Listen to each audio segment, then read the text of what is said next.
Hello and welcome to Atop the Fourth Wall, where bad comics burn. Today we're going to try something a little different. See, I get a lot of donations. Some of them are just a single comic, and some of them are entire boxes full of comics. And in one box, I got no less than 3 copies of the exact same comic. I have no idea why they felt the need to send me 3 copies, but it's understandable why they had 3 of the same comic.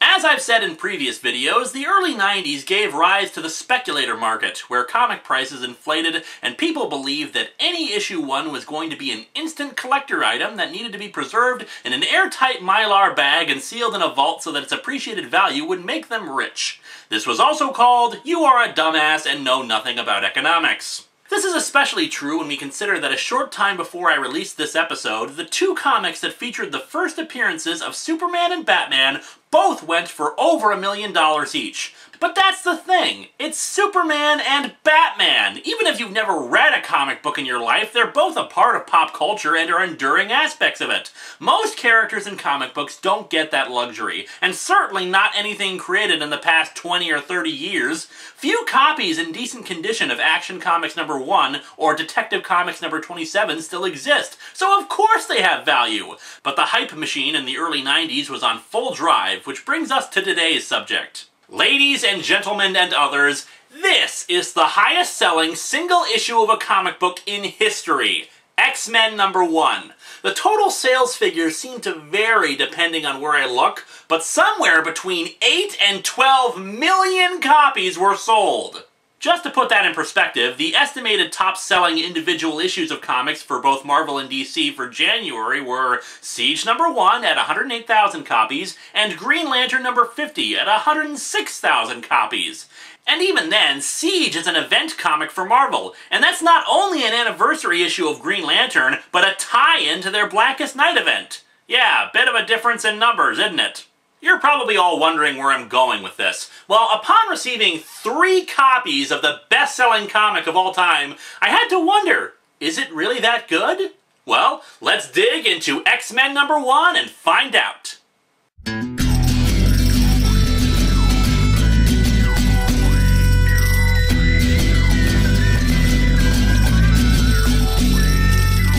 Welcome to Atop the Fourth Wall, where bad comics burn.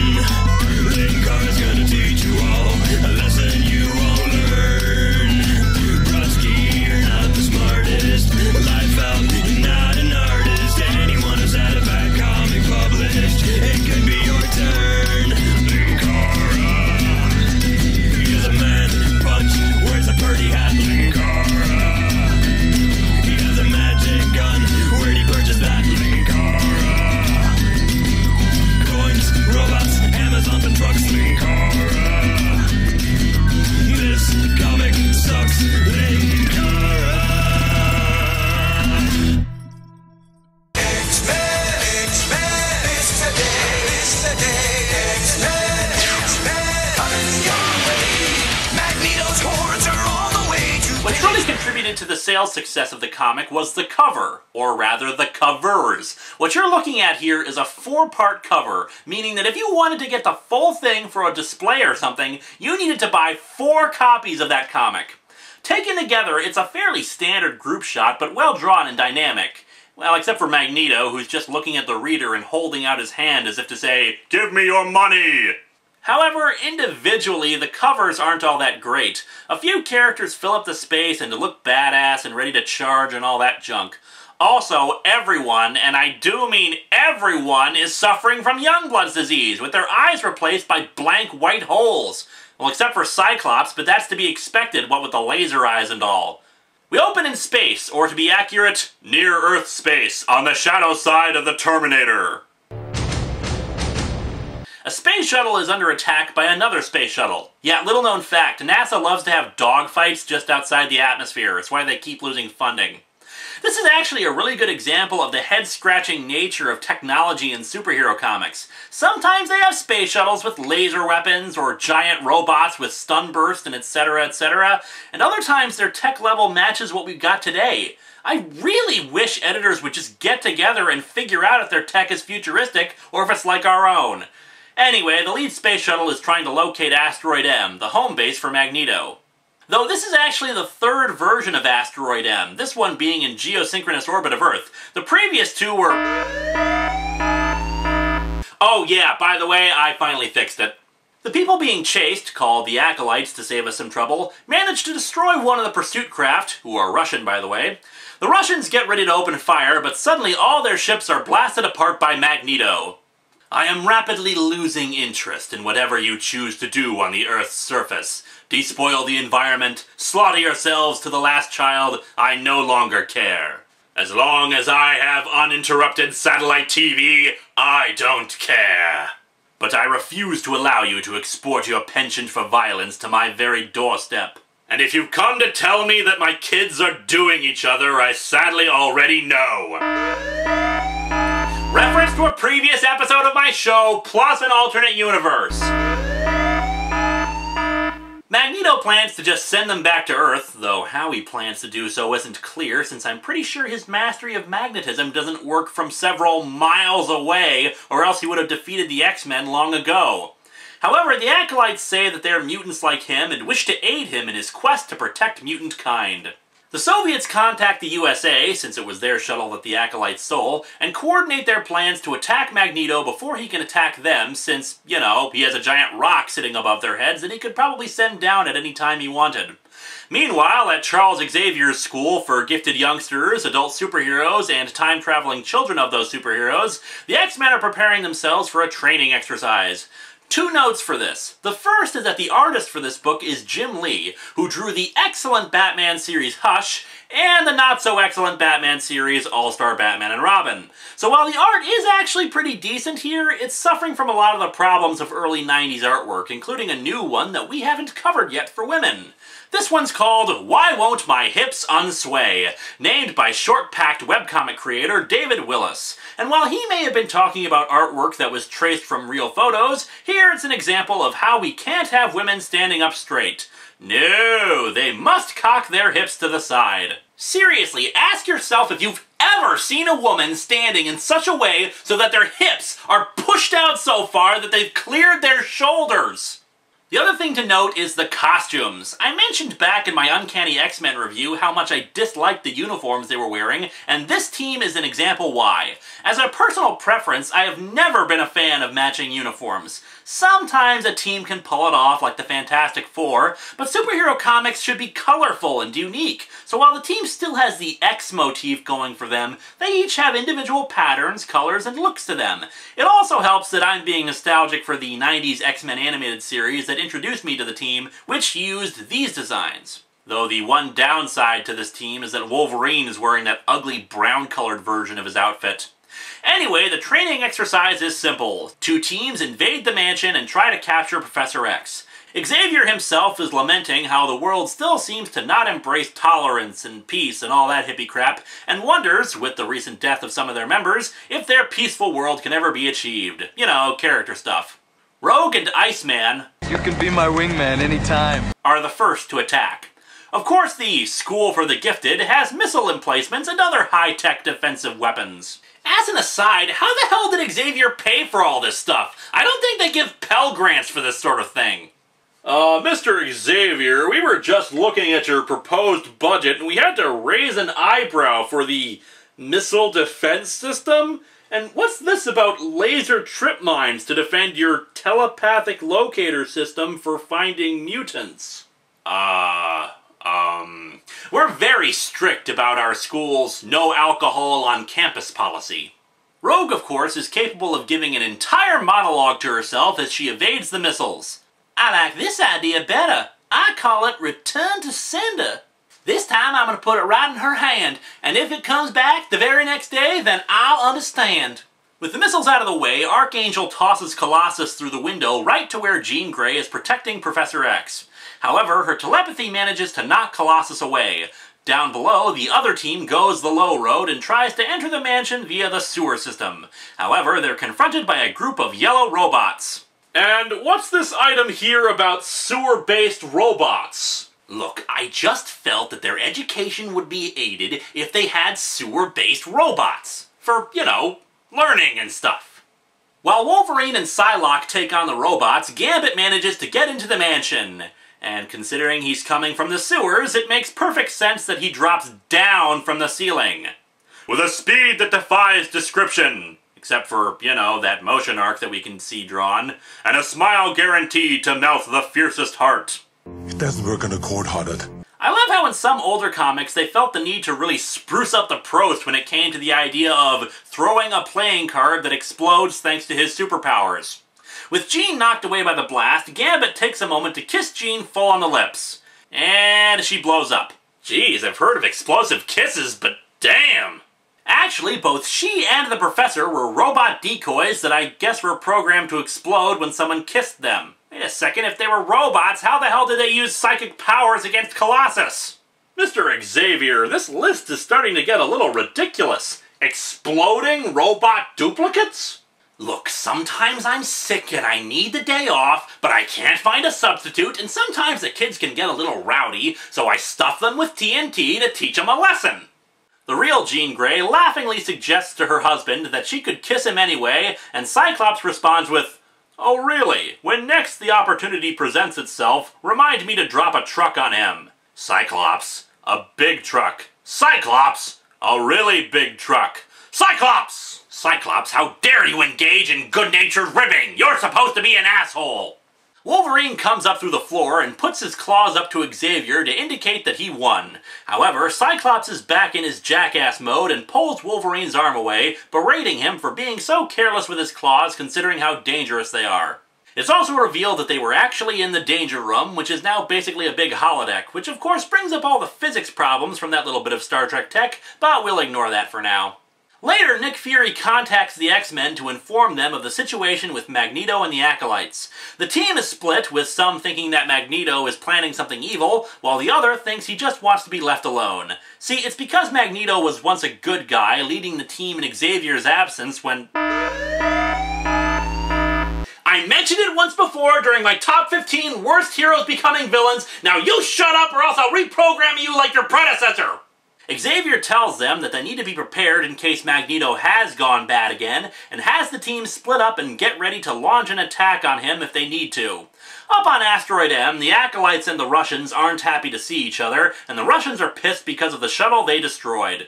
Magneto comes in so he can show off his chest and tell them to quit fighting each other. One of the Acolytes tries to get closer to Magneto and ask for sanctuary, but a Russian decides to grit his teeth and shoot her in the back. Naturally, since she's wearing heavily enforced body armor, the bullets knock her down at Magneto's feet. Magneto just kind of stares at her like somebody told him a joke he didn't get before he goes from 0 to pissed off. Since, you know, he's the master of magnetism and all, he uses the Russian's armor to make him shoot himself. Another of the Russians apologizes for the situation and says that they're trying to apprehend the Acolytes because they're criminals. "We are officers of the law. We have every right to pursue and apprehend these criminals." "Officers, Major, of no law I recognize." My God, Magneto, do you betray the law? You betray the law! Law! See, now I'm imagining Ian McKellen doing that, and it's like 6 kinds of awesome. Magneto sheds a single manly tear for the woman he knew for all of 10 seconds, and Fabian Cortez, leader of the Acolytes, tells him that the world powers will no doubt try to react with their own weapons against Asteroid M for taking them in. Cortez suggests that they should do something before the nations of the world retaliate. Meanwhile, back with the X-Men, Xavier detects that Magneto's entering Earth's atmosphere and dispatches one of the teams out to intercept him. "This isn't the Danger Room anymore, furball." "And no false alarm, either! The psychic emanations I received from Professor X are deadly serious!" "Oh, don't worry, we realize it's serious. After all, there's pink energy coming out of your forehead." Out in the mid-Atlantic, our wordy narrator decides to tell us what's going on. "Moments ago, he stood at the bottom of the ocean, literally miles beneath its surface, in a realm of awful darkness and abysmal cold, as alien and hostile as any foreign planet. Stood and stared at his handiwork. It was then that he realized that building a sandcastle at the bottom of the ocean wasn't his best idea, and remembered days long past when, in his arrogance, he commanded the great powers of the world to disarm their nuclear arsenals. The great powers subsequently laughed at him since Superman had already come by a few days earlier to get them to disarm their nukes. His goal was noble, or so he thought, to remove forever from all people, mutants and baseline humans, the threat of nuclear annihilation. The governments he challenged didn't see it that way. Turns out there was a practical joke being played in the translators' boxes. The governments thought he was saying, "Honk if you love pancakes." The Soviet Union ordered an immediate counterstrike from the fleet ballistic missile submarine Leningrad. He deflected the attack, and then, as an object lesson, sank the vessel that launched it. On the second try anyway, the first one, due to a miscalculation on his part, accidentally sank the Exxon Valdez. Hey, shut up! Anyway, the point being that he's come to grab the nukes from the submarine, which is relatively intact. The X-Men arrive, with Rogue talking to him first because they used to work together and all. Rogue, why are you cocking your hip to one side? Oh, that's because I'm like a fish. When I'm up in the air flying, I have to push my hips from side to side in order to move. But then why are you standing like that? I don't know! As the group briefly debates with Magneto, the Blackbird jet swings in towards Magneto, who promptly stops it in its tracks. Though what the hell it was doing so close to Magneto is anyone's guess. Did Cyclops plan to ram him with their new plane? Cyclops sends Gambit and Beast out to— Holy crap! When the hell did those two get possessed by demons? Anyway, our heroes that desperately need an exorcist try to fight Magneto, but of course get their asses thoroughly kicked. Magneto wants to know why they're all attacking him when he didn't do anything to them. Maybe it's because you're swiping nuclear weapons, dork. Cyclops thinks to himself how shocked he is that Wolverine was going for a killing attack and that he's on the verge of a berserker rage. Huh, I guess this explains why he didn't give a crap about him being homicidal in Uncanny X-Men number 424. You just get used to it after a while. Magneto gets blasted into part of the nuclear submarine where he discovers the skeletal remains of the submarine crew that he killed. It's a pretty haunting character moment, but it lasts all of a single page before he retreats with the missiles. Rogue flies off to try to talk to Magneto. She may have a point, Scott. Our natural tendency to view Magneto as our enemy may well have helped precipitate this confrontation. Or maybe it was because you and Gambit jumped at him looking like something that Satan spawned in his free time. Rogue tries to convince Magneto that all he's going to do is justify everyone's fear of him as a terrorist. What, just because he stole nuclear missiles? Nah. But Magneto says that while he tried to follow Xavier's path while he was a good guy, ordinary humans made it clear that peace was impossible. His point is made all the more valid when the Soviet Air Force comes in and attacks. Rogue! There is your answer, child, and mine. Whatever we decide, the world will never accept us. Can't hear you falling to my death! Magneto saves Rogue and decides that the best thing to do is to detonate one of the nukes. Yeah, I'm sure Rogue will be just fine, since I'm sure magnetic fields are so good at protecting people from radiation. Of course! Don't you know anything about science? Magneto reaches Asteroid M, but is weakened thanks to some slashes of Wolverine's claws. He laments the fact that the X-Men attacked him, especially Wolverine, since the little adamantium rager seemed to trust him during his tenure as leader. Cortez takes command while Magneto rests, using his healing powers on him. Rogue wakes up in the island nation of Genosha and is asked by the local forces to help since the Acolytes are attacking seemingly random places on the island. However, the Acolytes suddenly attack the hospital Rogue is at, one of whom is using the mutant power of big guns. Cortez tells Rogue that they've come to recruit her, but Rogue just punches them away. The X-Men arrive and demand that the Acolytes surrender. Traitors! Genosha bred mutants as slaves! They tried to destroy you X-Men, yet now you defend them! Genoshan government did those Nazis, Cher. Government changed. Policies changed with it. Ah, Gambit. Blows stuff up, wears a huge coat, is Cajun, and one of his lesser-known skills is his keen political insight. Beast apparently throws Wolverine at them. Hey, I didn't make this up, it's what it looks like. And of course, the two carry on a conversation in midair with multiple sentences, meaning that it apparently took him like half a minute to reach the guy he was attacking. So yeah, more fighting for another page or two before we get a 2-page spread when Magneto arrives. At least I think he does, but given that his speech is italicized and the stems for his word balloons are jagged, it looks more like a hologram. Magneto announces that he is making Asteroid M a sovereign world and that he's granting citizenship to any mutant who wishes to join it. However, he also declares that if any harm is done to a mutant, he will respond in kind. And so our comic ends back at the school, where resident scientist Moira McTaggart, a supporting character who hasn't appeared in the book at all until now, is crying and saying that the situation that's occurring is her fault. This comic does not suck. I know that may come as a surprise to many, considering I've said in the past that this show is all about the sucky comics, but this was an experiment and one I'm happy with. But don't get me wrong, this comic isn't all that good. It's wordy as all hell, the coloring at times hurts the eyes, and the artwork contains a lot of flaws. But story-wise, it's actually fairly solid, and the characterization is pretty good, with lots of good moments. Now, does that mean that it justifies the millions of copies that it sold? Oh, hell no. I'll grant you some things, but not that. But yeah, this comic does not suck. Oh, that is it, you stupid beefing jackass! I'm gonna pull you right over again!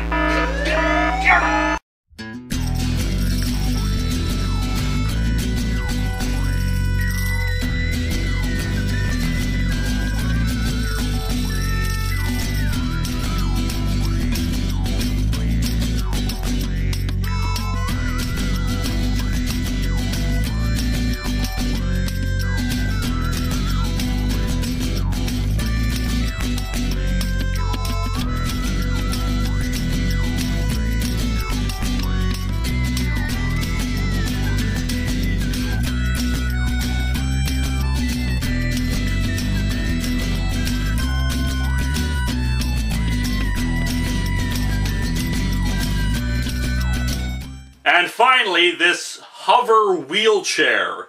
I'm assuming every disabled student will get one, right? Right, yeah.